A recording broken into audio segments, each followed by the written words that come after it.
বন্ধুরা এই গরমে একটা পারফেক্ট একটা গরমের পাতলা হালকা পাতলা ঝোল আমি কি করে রেডি করলাম সেটাই তোমাদের সঙ্গে শেয়ার করতে এসেছি। তো দেখতে থাকো, সঙ্গে থাকো। আর এখনও যারা আমার চ্যানেলটাকে সাবস্ক্রাইব করোনি, আমার চ্যানেলটাকে সাবস্ক্রাইব করে নাও আর পাশে থাকা বেল বাটনটাকে অল করে দাও, যাতে প্রতিদিনের ভিডিও প্রতিদিন পেয়ে যেতে পারো। আর দেখো এরকম কচি কচি ডাটা কার না খেতে ভালো লাগে। আর আমার এই রেসিপিটা যদি ভালো লেগে থাকে অবশ্যই একটা লাইক কমেন্ট করে দিও, আর একটা লাইক দিতে কিন্তু কেউ ভুলো না। তো চলো মূল পর্বে ফিরে যাওয়া যাক, দেখে নেওয়া যাক আমি কিভাবে রেডি করলাম। একদম গাছের টাটকা তাজা ডাটা আমি পেরে নিয়ে রান্না করলাম। চলে এসেছি তোমাদের নিয়ে এই দেখো ডাটা পাড়তে। তো ডাটা এই দেখো গাছে হয়েছে, দেখতেই পাচ্ছ। এই দেখো আমি এই কচি কচি ডাটা পেড়ে নেব। তো ডাটা দেখো প্রচুর আছে, ওই দেখো ওই দেখো। তো এগুলো আমি এখন লাঠি দিয়ে পেড়ে নেব, পেড়ে নিয়ে তারপরে গুছিয়ে তোমাদের দেখাচ্ছি। তো চলো সঙ্গে থাকো আর দেখতে থাকো, আর ভালো লাগলে অবশ্যই লাইক কমেন্ট করো। তো দেখো বন্ধুরা আমি ডাটা পেড়ে নিয়েছি এক মুঠো।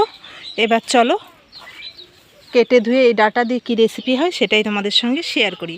আর গাছের এই তাজা তাজা ডাটা পেরে খেতে কার না মজা লাগে বলো। তো চলো। আর এই দেখো এখানে লাফা গাছ, তেতো পাট শাক, ওই দেখো চিচিঙ্গে গাছ, উচ্ছে গাছ সবই লাগিয়েছি, সবই হয়েছে মোটামুটি। তো চলো, সবে মাচায় উঠছে। এই দেখো উচ্ছে গাছ। তো চলো আগে রান্নার তোড়জোড় করি। কেটে নিয়েছি, আলু কেটে নিয়েছি, আর এখানে মাছে নুন হলুদ মেখে নিয়েছি, আর এখানে আমি নিয়েছি কিছু বড়ি। তো দেখো নুন হলুদটা আমি ভালো করে মেখে নিলাম, আর কড়াটা বসিয়ে দিয়েছি, কড়াটাও গরম হয়ে গেছে। এবার আমি দিয়ে দেব তেল। তো দেখো তেলটা ভালো গরম হয়ে গেছে, এবার মাছগুলো আমি ভেজে নেব।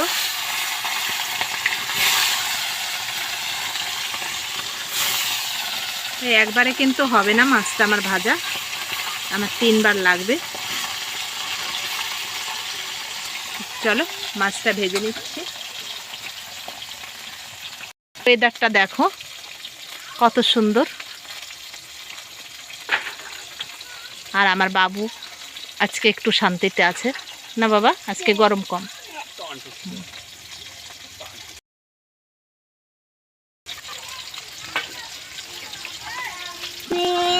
দেখো কাঁচা বাবা। তো দেখো বন্ধুরা মাছগুলো আমার ভাজা হয়ে গেছে, এবার আমি বড়িগুলো ভেজে নেব।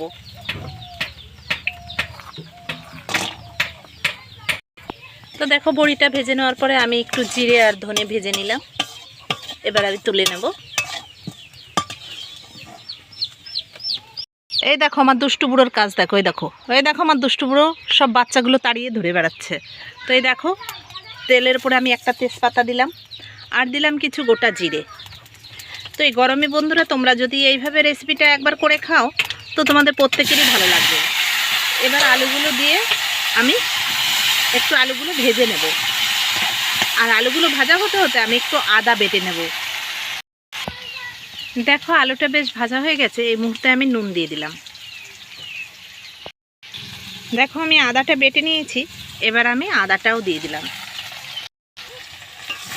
তুমি কাকে বোঝাও, পাগল ওই মুরগির বাচ্চা তাড়িয়ে তাড়িয়ে ধরে বেড়াবে। তুমি একটা বলে বোঝাতে গেলেও আর একটা বলে বুঝিয়ে দেবে। তো এবার আমি দেখো আদাটা দিয়েও একটু ভেজে নিলাম, এবার আমি দিয়ে দেবো পরিমাণ মতো হলুদ। বন্ধুরা গরমের কিন্তু একদম পারফেক্ট রেসিপি। একঘেয়ে রান্না তো খেতে ইচ্ছে করে না, যে শুধু আলু উচ্ছে আলু এই আলু সেই, তো মানে শুধু আলু আলু আর ভালো লাগে না। তো সেই জন্য নানান রকম সবজি দিয়ে দিয়ে এক একদিন উল্টে পাল্টে খেলে ভালো লাগে। তো যাই হোক চলো তাজা তাজা ডাটা দিয়ে আর কলাইয়ের ডালের বড়ি দিয়ে রান্না। দেখো আদাটা দিয়েও আমি বেশ ভেজে নিয়েছি, এখন আমি এখানে দিয়ে দেবো এই দেখো কাঁচা লঙ্কা আর ডাটা। কাঁচা লঙ্কাটা চিড়ে নিয়েছি আর ডাটাগুলো দিয়ে দিলাম। এবার আমি আরেকটু ভেজে নেব। তো বন্ধুরা দেখো আমি বড়িগুলোও দিয়ে দিলাম, বড়িগুলো দিয়েও একটু নেড়ে নেব। বড়িটা কিন্তু আমি ঝোলের উপর দিলাম না, এটা আমি আর একটু নেড়ে নিচ্ছি।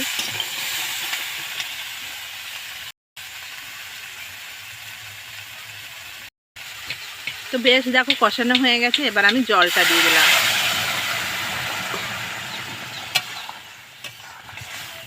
তো আমি একটু পাতলা ঝোল করব, তার জন্য একটু ঝোলটা বেশিই দেব।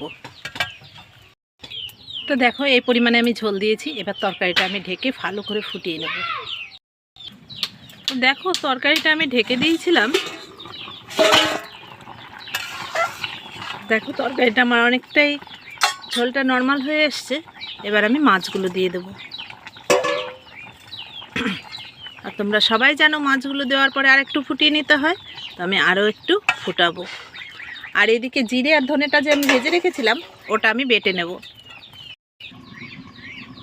তো দেখো এবার আমি মাছটা দিয়েও বেশ 1-1.5 মিনিট ফুটিয়ে নিলাম।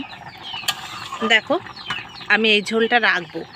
তো এখন আমি এই যে জিরে আর ধনেটা বেটে নিয়েছি এটা আমি দিয়ে দেব। তো দেখো তরকারিটা এবার আমি নামিয়ে নেব। কচি কচি ডাঁটা,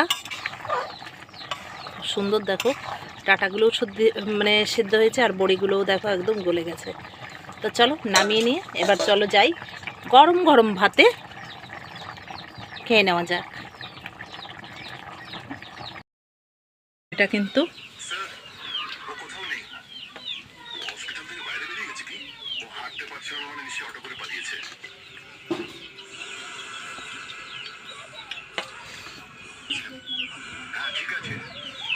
তো দেখো বন্ধুরা বড়িগুলো তো একদম সেদ্ধ হয়ে গলে গেছে, আর ডাঁটা দিয়ে আলু দিয়ে বড়ি দিয়ে এই গরমে মাছের পাতলা ঝোল কতটা টেস্টি হয় অবশ্যই তোমরা জানো।